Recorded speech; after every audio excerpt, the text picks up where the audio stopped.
Monday, oil hit zero. What does it mean for you and me? Hey, Pastor Matt here. I want to talk to you about the groundbreaking, world-shattering history you and I are living this week. You know, ever since the discovery of oil in 1859, when Colonel Drake first drilled and successfully extracted petroleum from the ground in Titusville, Pennsylvania, he found the substance that they would use to replace whale's oil in their lanterns. And petroleum would begin to be processed at a refinery in Pittsburgh, Pennsylvania. It all began in that western Pennsylvania area that's now known as Titusville, where the oil creek is. From there, greater discoveries were found in Texas, and oil just began to move forward, and oil was used to run the machines of industry that would carry the world forward in the Industrial Revolution. Oil has been the staple of everything from 1859 until April 20th, 2020. What a remarkable day.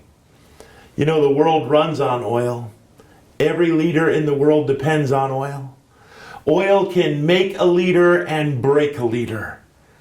It was his inability to negotiate with oil-producing countries that would put President Carter on a short run out of the office. It was his ability to secure more oil from Saudi Arabia that would guarantee the success of Reagan's two administrations. Oil is what lifts leaders up and takes leaders down. Oil is the substance of the whole world economy. You know, in the United States, we rely on oil for everything we do. And Russia has used oil, and Vladimir Putin has used oil to keep himself in power and keep his country financed. World leaders depend on oil so greatly. Fracking is a large part of what helped our country, the hydraulic fracturing, the bringing up of oil from smaller reserves in the ground with a hydraulic fracture has been a big part, state by state by state, of what's helped our country recover from the Great Recession. A little explanation about hydraulic fracturing. If you ever work in the kitchen and you dump out all the sauce, the pasta sauce, the spaghetti sauce, and there's more left in the jar and you want to get it into your recipe, you put water in and you tighten the lid back on the jar and you shake it good, and that sauce comes loose in the water, and then you dump it in your pan. Well, hydraulic fracturing is just copying what Mother and Grandma have been doing for generations in the kitchen. They've taken it to the oil field and they use that water pressure to bring up the oil. But fracturing has lifted America to be the #1 energy producer in the world. And oil is so important, but today, oil trades for zero. It has no value whatsoever. The black gold that dominated from 1859 until April of 2020 now is more of a liability. Oil traded into the negative numbers because of the work needed to store it and the lack of customers coming to buy it and take it and use it. What happened in our world? What changed suddenly? Well, of course, we know the Chinese coronavirus has shut down the entire world, and airplanes that were flying hours and hours are now grounded, burning no fuel. Ships that were carrying passengers and freight around the world are now docked and waiting. People aren't even filling their cars or driving to work. They're hunkered in place. The oil demand is paused, and the world oil market has fallen to zero. These are historic and memorable times. I believe, my friend, that this could be a day that would live in spiritual infamy if you let it. Oil's gone to zero. Well, it reminds me of a story. My granddaddy would tell me this story over and over again when I was a boy. I remembered the lesson from it, and it stuck with me. I remember the way he told it. See, during the war, my granddad's daddy was in the cattle business, and they prepared meat for packing, and during the war they also got involved in a little bit of hogs and took care of some pigs the same way. But the government was buying everything it possibly could during the wartime. Orders for durable goods and orders for supplies just couldn't be filled fast enough as the government was buying up all the supplies for the war effort. One of the things the government had put a lot of orders on was leather goods, and because leather goods were in such high demand and government orders were waiting to be fulfilled, that the hides from the animals that would be used to make the leather were starting to trade higher and higher and higher and more valuable as a commodity because they couldn't get them fast enough.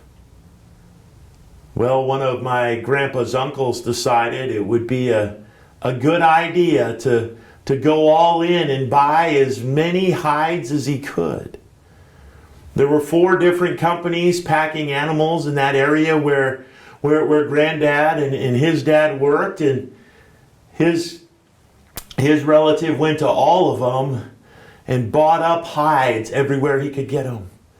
He got in touch with the railroad, and he leased rail cars and started filling the rail cars with the hides, ready to make his fortune in the ever-increasing durable good of hides to be made into leather. And this was going to be his fortune made overnight.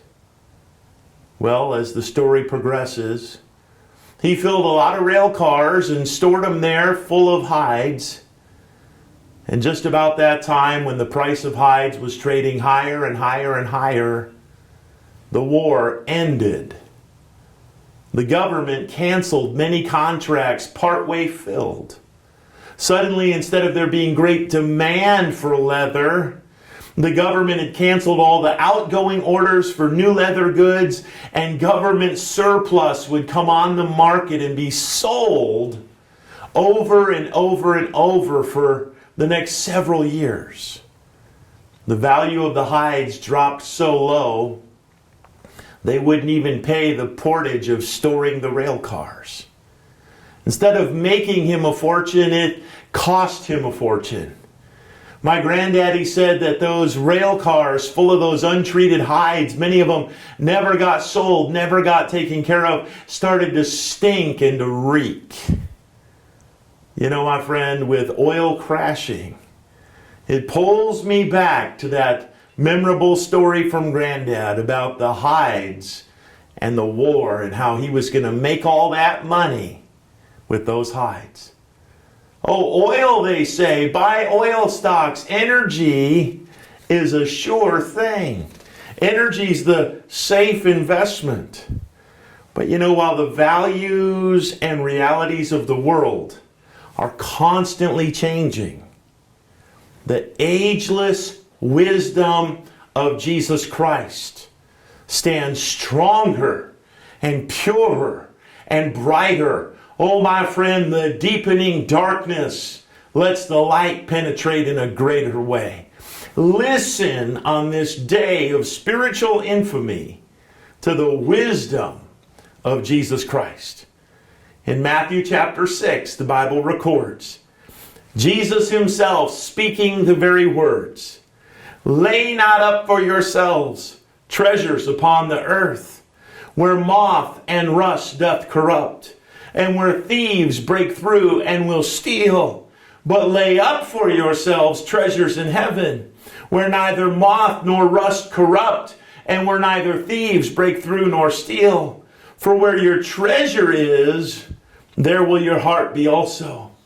Oh, my friend, if there's a lesson to be learned with oil hitting zero, it's that the things of this world can vaporize in a moment.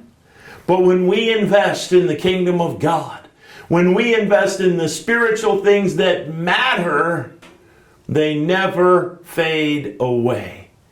I thank God that while oil hit zero, not one single soul that we led to Jesus Christ was cast away.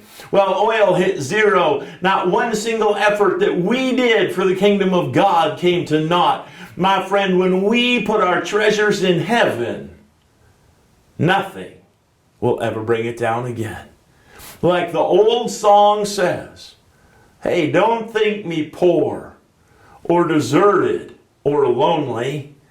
Hey, I'm not forsaken. I'm heaven bound.